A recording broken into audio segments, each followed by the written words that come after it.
Praise the Lord. ஆண்டவரும் அருமை இரட்சகருமாகிய இயேசு கிறிஸ்துவின் நாமத்தில் நான் உங்களை வாழ்த்துகிறேன். மறுபடியுமாக கர்த்தருடைய பரிசுத்தமுள்ள சன்னிதானத்திலிருந்து கர்த்தருடைய பரிசுத்தமான வார்த்தைகள் மூலமாய் உங்களை சந்திப்பது மிகுந்த மகிழ்ச்சி. ஆண்டவருடைய பெரிதான கிருபையினால அருமையான தேவனுடைய பிள்ளைகளே, இந்த வாரம் நாம் தொடர்ந்து தியானித்து கொண்டு வருகிற காரியம் வேதத்தை கை கொள்ளுகிறவர்களுக்கு வருகிற பலன்கள். நேற்றைய தினத்தில் நாம் இப்படியாக தியானித்தோம், கர்த்தருடைய வேதத்தை கை கொள்ளுகிறவர்களுக்கு அவருடைய பாதைகள் கிருபையும் சத்தியமுமாயிருக்குன்னு பார்த்தோம்.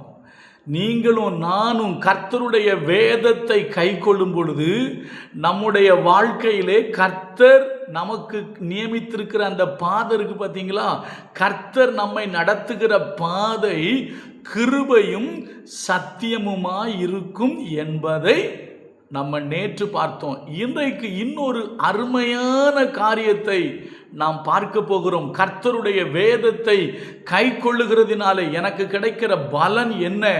வாசிக்கிறோம் பாருங்க. சங்கீதங்களின் புஸ்தகம் 119வது சங்கீதம் 100வது வசனம். 119வது சங்கீதம் 100வது வசனம். உம்முடைய கட்டளைகளை நான் கை கொண்டிருக்கிறபடியால், உம்முடைய கட்டளைகளை நான் கை கொண்டிருக்கிறபடியால் முதியோர்களை பார்க்கிலும் ஞானமுள்ளவனாயிருக்கிறேன். என்ன ஒரு அழகான வார்த்தை பாருங்க.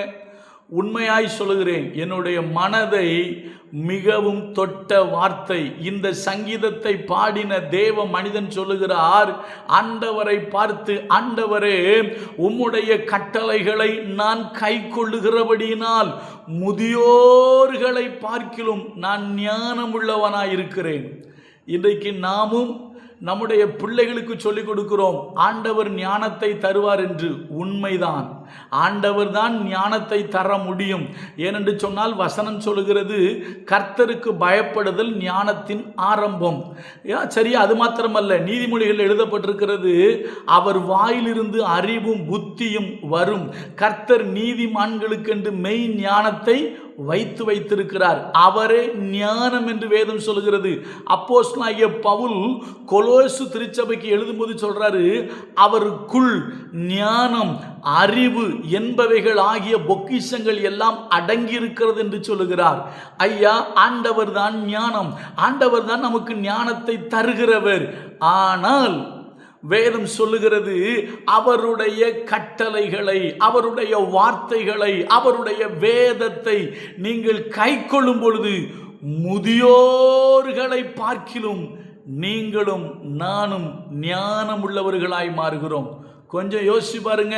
நீங்க தேவனுடைய வார்த்தைகளை கை கொள்ளும் பொழுது முதியோர்களை விட, வயதானவர்களை விட, நமக்கு முன்னால் வாழ்ந்தவர்களை விட நாம் ஞானம் உள்ளவர்களாய் மாறுகிறோம். கர்த்தர் நமக்கு அந்த ஞானத்தை தருகிறார். நான் ஒரு சின்ன உதாரணத்தை சொல்கிறேன் தேவ பிள்ளைகளே.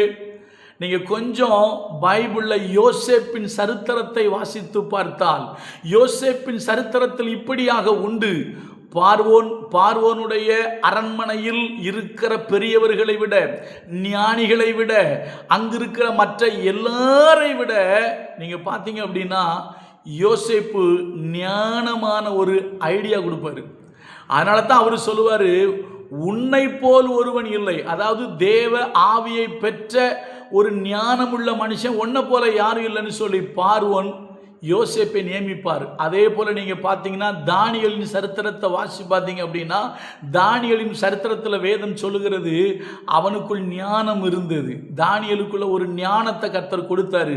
ஏன் தெரியுமா? தானியேலும் கர்த்தருடைய வசனத்தை கை கொண்டார். அந்த இடத்துல மற்றவர்களை போல நான் வாழ மாட்டேன், மற்றவங்க சாப்பிட்ற சாப்பாடை நான் சாப்பிட்டு என்னை தீட்டுப்படுத்த மாட்டேன் என்று ஒரு பொருத்தனை பண்ணி கொண்டு தேவனுடைய கட்டளைகளை அவன் கை கொண்டபடினாலே மற்ற எல்லாரை விட, அதாவது பார்வோனுடைய நேபுகாத் நேச்சாருடைய அரண்மனையில் இருந்த கல்தேயர்கள், ஜோசியர்கள், குறி சொல்லுகிறவர்கள், ஞானிகள் எல்லாரை விட இவன் ஞானம் உள்ளவனாக இருந்தான். ஐயா, மற்றவர்களை விட, நமக்கு முன்பு இருக்கிற வயதானவர்களை விட, நமக்கு முன்பு இருக்கிற திறமைசாலிகளை விட உங்களையும் என்னையும் கர்த்தர் ஞானம் உள்ளவனாய் மாற்ற முடியும். ஆனால் கர்த்தர் உங்ககிட்டையும் என்கிட்டையும் ஒன்னே ஒன்று எதிர்பார்க்கிறார். அவருடைய வசனத்தை நாம் கை கொள்ளும் பொழுது கர்த்தர் நமக்கு முன்பு இருக்கிற, நம்மை விட பெரியவர்கள், வயதானவர்கள், அனுபவசாலிகள், நமக்கு முன்பாக இருக்கிற பெரிய பெரிய ஜாம்பவான்களை விட உங்களையும் என்னையும் ஞானவானாய் மாற்ற கர்த்தரால் முடியும். ஆனால் கர்த்தர் ஒன்னே ஒன்று எதிர்பார்க்கிறாரு, அவருடைய கற்பனைகளை கை கொள்ளுங்கள். சங்கீதக்காரன் அழகா சொல்றான், உம்முடைய கட்டளைகளை நான் கை கொண்டிருக்கிறபடியால் முதியோர்களை பார்க்கிலும் எப்படி இருக்கிறேன், ஞானம் உள்ளவனா இருக்கிறேன். அதுக்கு முந்தின வசனமும் முக்கியம். உம்முடைய சாட்சிகள் என் தியானமா இருக்கிறபடியால் எனக்கு போதித்தவர்கள் எல்லாரிலும் அறிவுள்ளவனா இருக்கிறேன். யோசிச்சு பாருங்க, எனக்கு போதித்தவர்களை விட நான் அறிவுள்ளவனா இருக்கிறேன் அப்படிங்கிறாரு. ஐயா, வேதத்தை தியானிப்போம், வேதத்தை கை கொள்ளுவோம். நமக்கு டீச் பண்றவங்களை விட நம்ம அறிவாளிகளாக மாறிடுவோம். பிள்ளைகளுக்கு சொல்லுங்க, உங்க பிள்ளைகளுக்கு பைபிளை மனப்பாடம் பண்ணுறதுக்கு மட்டும் சொல்லிக் கொடுக்காதீங்க. இன்னைக்கு நிறைய பெற்றவங்க பைபிளில் உள்ள மனப்பாடம் பண்ணி வசனத்தை சொல்லுன்னு சொல்லி கொடுக்குறீங்க. பைபிள் தான், அதாவது கர்த்தருக்கு பயப்படுதல் தான் ஞானத்தின் ஆரம்பம்னு சொல்கிறீங்க.